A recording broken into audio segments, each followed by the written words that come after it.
Tu peux bouger le monde à 15 ans. Tu peux bouger le monde à 18 ans. Tu peux servir Dieu puissamment à 21 ans. Tu peux commencer une entreprise à 21 ans. Tu peux commencer un parti politique à 25 ans.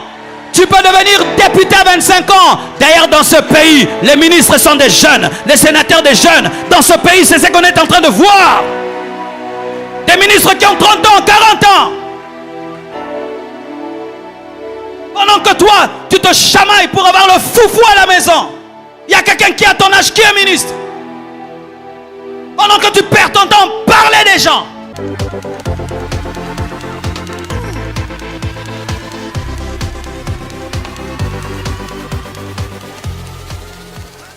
Cette année, Dieu changera ta vie. Cette année, tu vivras des choses que tu n'as jamais vécues. Cette année, Dieu t'élèvera davantage. Cette année, tu vas franchir des horizons nouvelles. Cette année, le Seigneur t'étonnera. Cette année, tu atteindras les promesses de Dieu. Cette année, tu seras un homme nouveau, une femme nouvelle. Cette année, tu vas monter encore. Cette année, tu auras une onction que tu n'as jamais eue. Cette année, tu vas prêcher des prédications que tu n'as jamais prêchées. Cette année, tu vas opérer dans les signes et les prodiges. Cette année, le Seigneur va se glorifier. Cette année, le Seigneur va te protéger. 10 000 tomberont à ta droite, 1000 à ta gauche, et tu ne seras pas atteint. Cette année, tu témoigneras. Cette année, tu témoigneras. Cette année, tu témoigneras. Je m'en fous de l'état du Congo. Cette année, je témoignerai. Je m'en fous de ce qui se passe dans le monde. Cette année, je témoignerai. Oh, donne-moi un amen. Yes, yes, yes. Korabo shakatarababa. Je n'ai pas cru en mon intelligence, j'ai cru en la parole de Dieu. Je n'ai pas cru en moi-même, j'ai cru en la parole de Dieu. Et ce que Dieu dit, moi je le crois. Je le confesse, je le parle comme un enfant. Je n'ai pas besoin de vérifier. S'il le dit, c'est vrai, Dieu ne ment jamais. Dieu ne ment jamais. S'il dit que tu es un vaillant héros, tu es un vaillant héros. S'il dit que tu es la tête, tu es la tête. Tu n'as même pas vérifié là où tu es sur la queue, tu es la tête. Ne permets pas au diable de te minimiser. Ne permets pas au diable de détruire ton mental. Ne permets pas le diable de t'amener à douter aux promesses de Dieu. Tu vivras la main de Dieu. Que le diable monte ou descende, cela arrivera. Dieu n'est pas un homme pour mentir, ni fils de l'homme pour se repentir. Ce qu'il promet, il accomplit. Sa parole court avec une grande vitesse afin de s'accomplir dans ta vie. Tu n'es pas seul, tu as le Saint-Esprit. Tu n'es pas seul, tu as les anges avec toi. Tu dois confesser cela, tu dois croire cela. Même si autour de toi, il n'y a que de l'échec. Mais toi, tu n'as pas cru en ton environnement. Tu as cru en Dieu.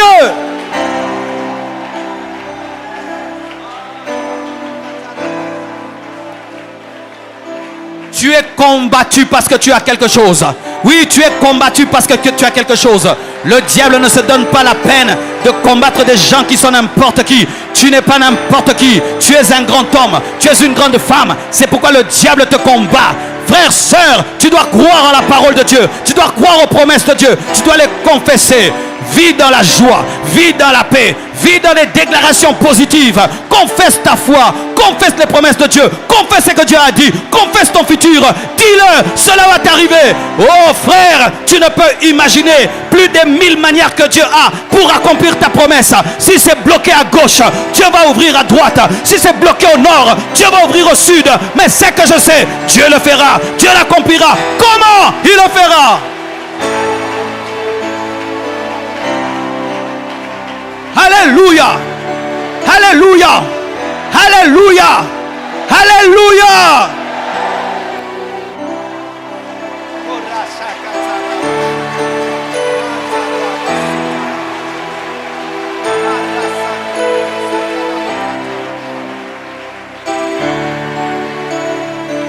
Et voyez ceci, mes frères, dans la parole, voyez ceci, je vais finir. Écoutez. Quand les païens disent que Dieu donne lentement et ne bénit pas ses enfants, et que Satan bénit ses enfants, qui est l'enfant principal du diable? C'est l'antichrist, n'est-ce pas? La Bible nous dit que le dragon lui a donné toute sa puissance, n'est-ce pas? Voyons la fin de la vie de l'antichrist. L'antichrist a fini comment? L'antichrist a précédé Lucifer en enfer. Il a fait 1000 ans, il fera 1000 ans en enfer avant que le diable ne le rejoigne. Mais quand tu vas chercher Jésus, pendant que le fils du diable est en enfer, lui il règne pendant 1000 ans. Jésus dit ceci: tout pouvoir m'a été donné au ciel et sur la terre par mon Père. Et l'Antichrist reçoit le pouvoir sur la terre. Comparons maintenant l'Antichrist qui reçoit le pouvoir sur la terre pour régner pendant 7 ans. Mais il n'a même pas régné 7 ans, 3 ans et demi. Mais Jésus qui reçoit le pouvoir de Dieu au ciel et sur la terre, pendant qu'il vient sur la terre, qui le premier va en enfer? Lucifer. Plutôt l'Antichrist. Premier va en enfer. Si je fais du mal à mon fils oracle et tu me donnes ton fils, qu'est-ce que je ferai de lui? Quand le diable trompe les occultistes, oh, je ferai de vous ceci. Mais regardez ce qu'il va faire à son fils. Son fils va goûter sa prison pendant 1000 ans avant lui. Mais nous, Jésus a goûté la mort pour nous.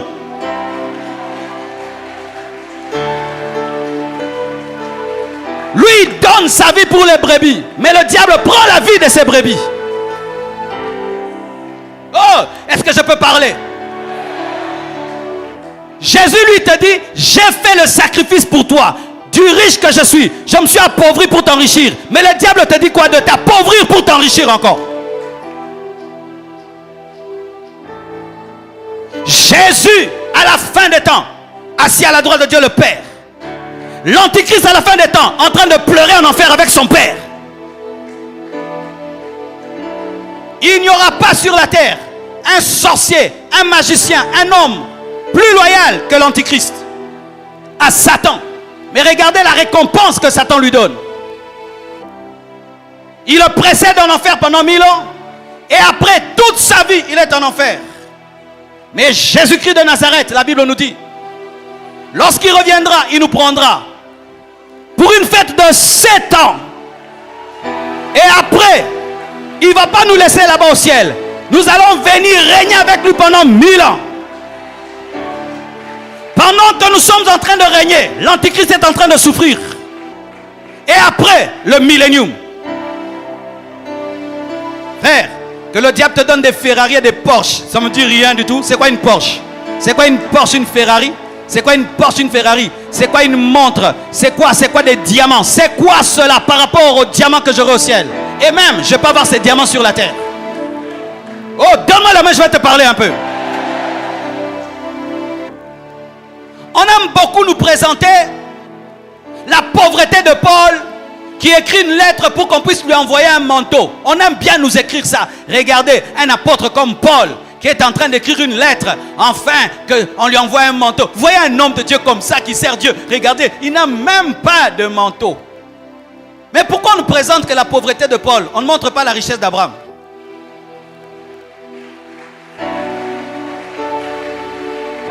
Pourquoi on montre que la pauvreté des apôtres de la première église, on ne montre pas la richesse de Salomon?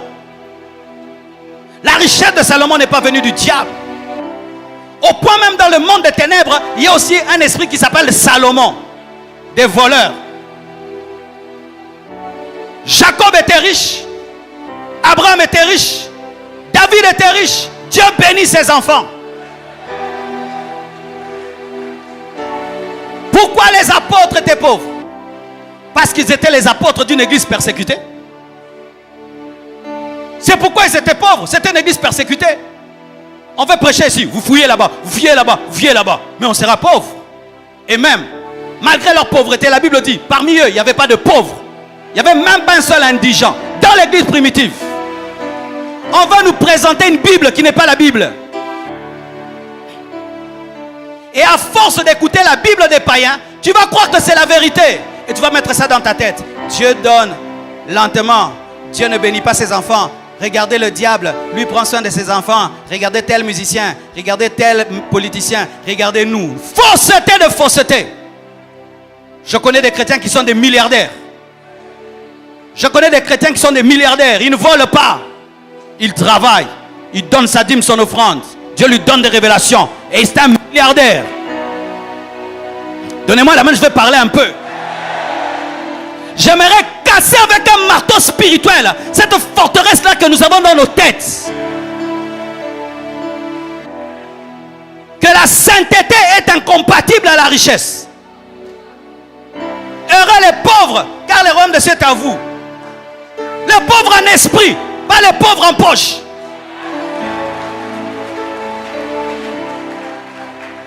Ça, c'est l'évangile des colonisateurs. Quel est le plaisir d'être pauvre? Quel est le plaisir d'être pauvre? Même si je crains Dieu, quel est le plaisir? Je ne vais pas chercher une chose que Dieu ne veut pas me donner.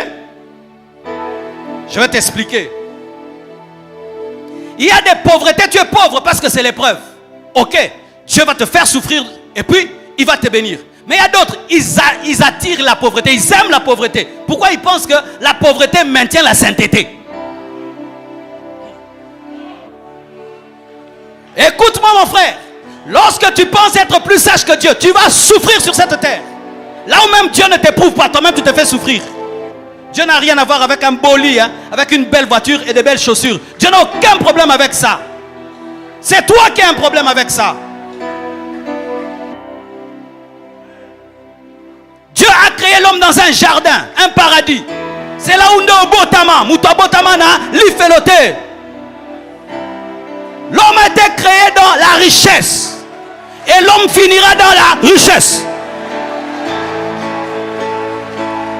C'est écrit dans la parole de Dieu. Quand un enfant ne sait pas payer les études, c'est un honneur pour toi. On te chasse de la maison, tu ne sais pas payer le loyer, ça c'est l'honneur. Tu ne peux pas nourrir tes enfants, ça c'est la joie. Tu seras concentré quand tu pries. Quand tu vas à l'université, tu sais qu'on va te chasser. Il y a quelle joie dedans? Quelle joie dedans? Pourquoi je vous parle comme je vous parle? Parce qu'il y a des choses que Dieu ne peut pas te donner tant que tu as des forteresses dans la tête. Ou des fois, tu sais que Dieu peut te demander de faire des grandes prières pour qu'il te donne des grandes choses, mais toi-même tu te prends tellement petit que tu dis, ah non, ça je vais abandonner Dieu. Tu vas abandonner Dieu en quoi?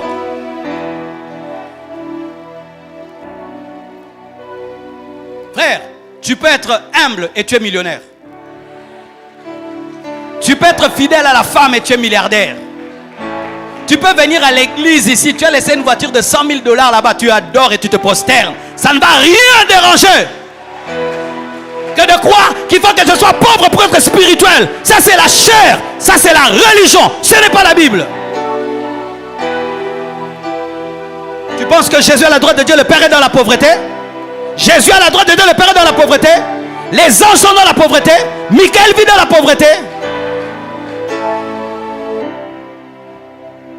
J'accepte la pauvreté quand c'est Dieu qui la veut pour me former, pour me façonner, me tailler. Je l'accepte et je ne peux même pas la fuir. Je la reçois de tout mon cœur parce qu'elle doit me former. Mais si Dieu a dit que l'étape est passée, je refuse. Pourquoi? J'ai besoin d'argent pour faire des choses.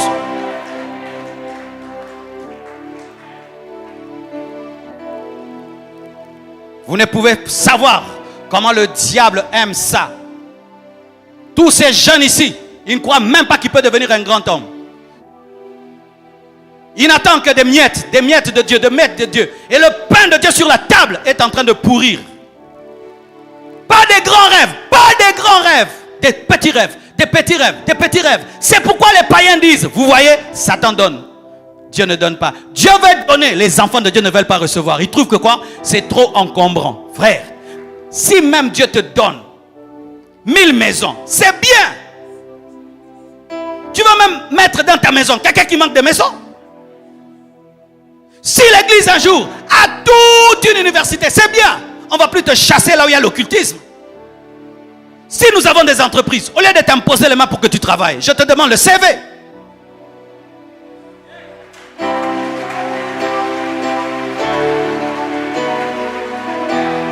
Et voici maintenant le problème que nous avons.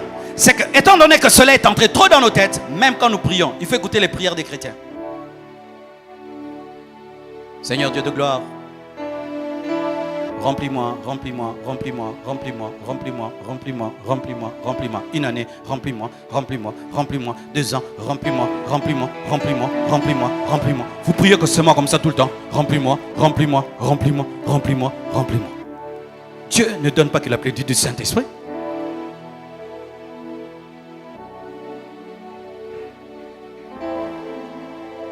Dieu donne l'intelligence pour inventer. Dieu donne l'intelligence pour réussir dans les études. Dieu donne l'intelligence pour devenir un homme d'affaires. Dieu ne donne pas l'intelligence que pour prêcher la Bible.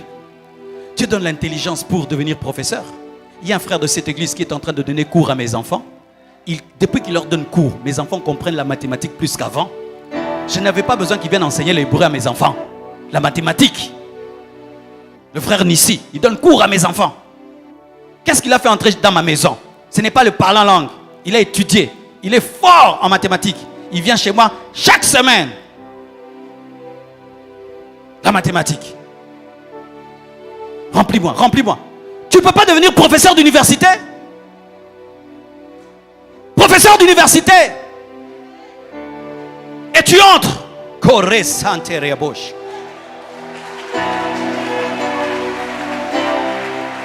Tu auras plus d'impact que le pasteur, tu sais ça?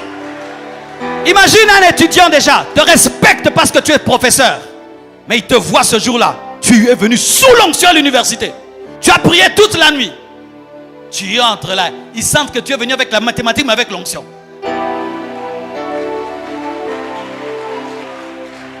Et puis tu dis, prenez vos notes. C'est Rabo Chantal là-bas. Et tu regardes un jeune garçon, tu dis, toi, tu joues dans tes études. Mais tu seras un grand homme. Sois sérieux dans tes études. Je te dis, cet étudiant-là ne va plus jamais blaguer. Vous êtes des dieux, vous mourrez comme des hommes. Des petits rêves. La provision de Dieu est en train de chômer. Parce qu'en nous, nous avons la religion. La religion. Nous sommes mal à l'aise dans la bénédiction. Mal à l'aise dans la bénédiction. Et je vous dis, moi j'étais aussi comme ça au début. Hein. Quand Dieu a commencé à me bénir, je pensais que j'allais perdre l'onction. Parce que moi, l'onction, c'était dans la souffrance. Et maintenant, si on t'invite prêcher quelque part, on te met dans un hôtel 5 étoiles, tout est beau, tu penses que le Saint-Esprit va partir. Tu dis, présence, il est là. Tu dis, oh, ici aussi, oui, je suis là. Mes frères, sur l'arche, il y avait de l'or. La Shekinah descendait entre des chérubins en or. L'or n'a jamais débranché la gloire de Dieu. Donc nous allons nous rassembler comme ça, et nous rassembler comme ça, et nous rassembler comme ça. Mais on n'engendre personne de grand. On vous fait perdre votre temps. Mais les jeunes qui vont dans l'occultisme, ils ont des grands rêves. Influencer la terre, influencer le monde. Toi, que je m'en sorte seulement. Que je m'en sorte seulement. Que je m'en sorte seulement. Que je m'en sorte seulement. Que je m'en sorte seulement. Non! Nous sommes au temps de la fin. Et lorsque un match est à la fin, qu'est-ce que les équipes font? Elles sortent les meilleurs joueurs, meilleures stratégies, meilleures techniques. Et qu'est-ce que Dieu fait à ce temps de la fin? Il sort ses meilleurs. Tu es parmi les meilleurs de Dieu. Ayez des grands rêves, des grandes visions. Je dis toujours ceci. À moins que Dieu m'arrête, il dit, je ne veux pas te donner ça. Mais s'il ne m'arrête pas, je m'attendrai toujours à des grandes choses dans ma vie. Si lui ne m'interdit pas, je ne vais pas m'interdire des grandes choses. Pourquoi je vais m'interdire des grandes choses si lui n'est pas contre?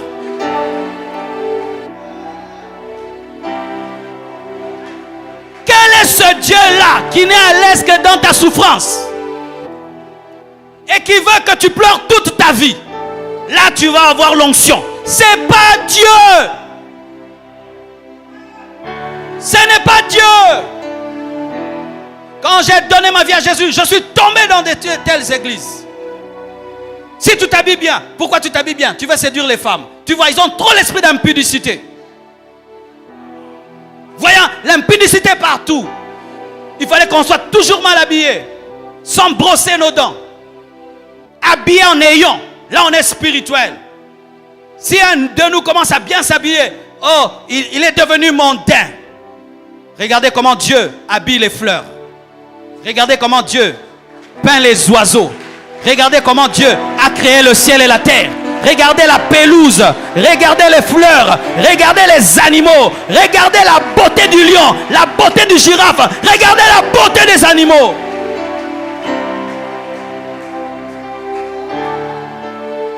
Tu peux croire que tu es dans le christianisme, mais tu n'es pas dedans. Tu es dans ta religion qui est dans ta tête. Et tu ne feras jamais de grandes choses. Quand je vois des hommes comme Paul, qui n'ont pas eu d'internet, ni de télévision, de radio, influencer la terre, ils avaient une grande vision. Ils croyaient pendant qu'il écrivait, le monde lira. Il a bougé l'Asie mineure en 2 ans. 2 ans, un homme bouge l'Asie mineure. J'aimerais même terminer. Vous parlez de l'âge. Les païens, très tôt, croient qu'il peut faire des grandes choses. Il a 18 ans. Il a un grand rêve. 18 ans. Il quitte papa et maman. J'ai grandi, je suis majeur. Je vais chercher mon petit studio. Je suis grand. Mais les chrétiens, même à l'âge de 30 ans.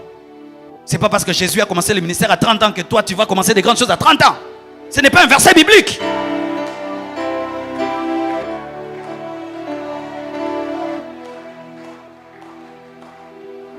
Tu peux bouger le monde à 15 ans. Tu peux bouger le monde à 18 ans. Tu peux servir Dieu puissamment à 21 ans. Tu peux commencer une entreprise à 21 ans. Tu peux commencer un parti politique à 25 ans. Tu peux devenir député à 25 ans. D'ailleurs, dans ce pays, les ministres sont des jeunes, les sénateurs des jeunes. Dans ce pays, c'est ce qu'on est en train de voir. Des ministres qui ont 30 ans, 40 ans. Pendant que toi, tu te chamailles pour avoir le foufou à la maison. Il y a quelqu'un qui est à ton âge qui est ministre. Pendant que tu perds ton temps, parler des gens. Matin, midi, soir. Quelqu'un à ton âge, il a une entreprise.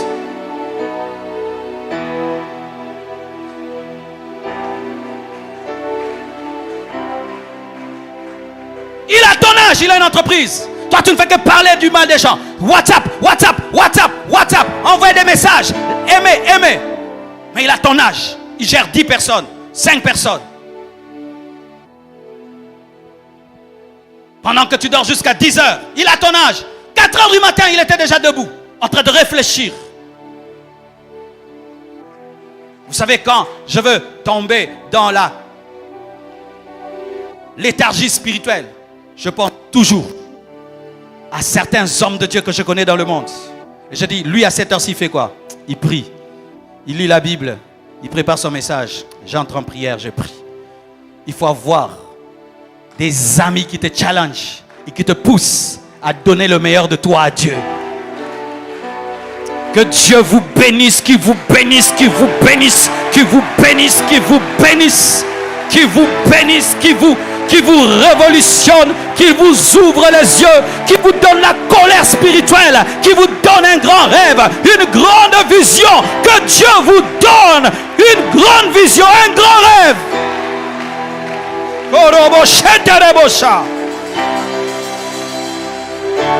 Alléluia. Alléluia. Oh, je n'impose plus le mal. Écoutez ceci. Quand tu écoutes un tel message, rentre chez toi à la maison. Va réfléchir sur ta vie. Va réfléchir sur ta vie. J'ai écouté un homme de Dieu qui s'appelle Mike Murdock il y a des années. Je l'ai écouté une fois. Je suis rentré chez moi, j'ai dit, je suis un aventurier. Il avait enseigné sur l'ordre dans l'œuvre de Dieu. Comme un homme de Dieu devait être organisé. Quand je l'ai écouté, j'ai dit, Marcelo, tu es un aventurier. Je suis allé, j'ai recommencé à ordonner ma vie. Tu ne peux pas avoir une journée sans agenda. Tu ne peux pas avoir une journée sans programme. Tu ne peux pas avoir une semaine, tu ne sais pas ce que tu feras. Tu ne peux pas te réveiller le matin, tu ne sais pas ce que tu feras. La nuit avant de dormir, on prépare ce qu'on fera demain. On s'assied sur une chaise, on fait le bilan de la journée, on prie et puis on dit demain je ferai. Et quand on se réveille, on sait déjà ce qu'on fera. Et Dieu lui l'ajoutera ce que tu ne savais pas. Mais toi tu dois avoir un programme.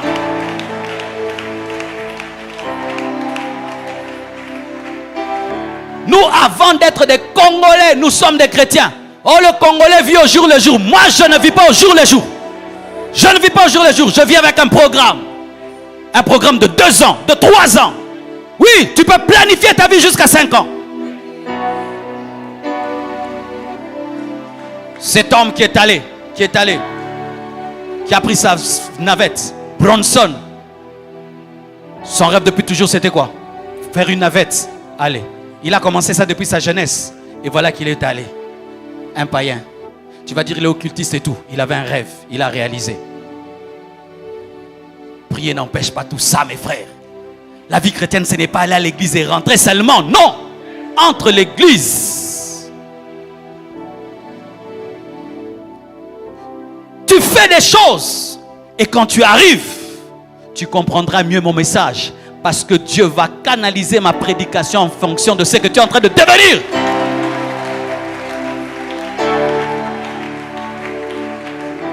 Soyez des guerriers dans la vie. Soyez des guerriers dans la vie.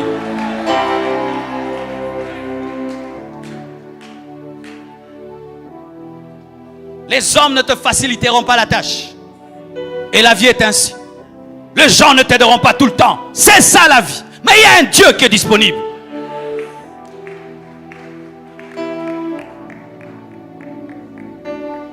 Des fois, quand on dit même, Satan donne vite et Dieu lentement, c'est parce que des fois, mes frères, quand un païen veut une chose, il faut voir comment il se donne pour l'avoir.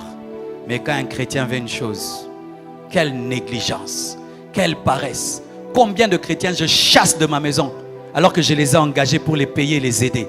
Tu sens vraiment qu'il ne sait pas se battre dans la vie, il ne sait pas garder un travail. Mais il est chrétien, mais tu dois le chasser du travail. Et il a prié à avoir ce travail. Tu lui donnes le travail. Il ne sait pas le garder. Mais tu le donnes à un païen. Tu vas voir. C'est nous qui des fois donnons des arguments aux païens pour ne pas croire. Il a étudié avec toi. Vous avez fini ensemble. Il regarde sa vie, regarde la tienne. Tu es un paresseux. Lui, il s'est battu. Il a fondé une famille. Il travaille. Il bosse dur. Mais toi, la seule chose que tu sais faire, lui prêcher. Lui prêcher et lui prêcher.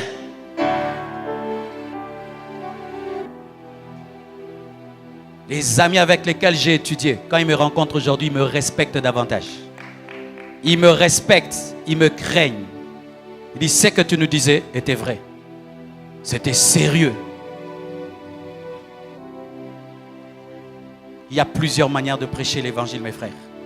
En réussissant aussi dans la vie. C'est aussi prêcher l'évangile. En réussissant aussi, c'est aussi prêcher l'évangile. Lèvons nos mains, prions.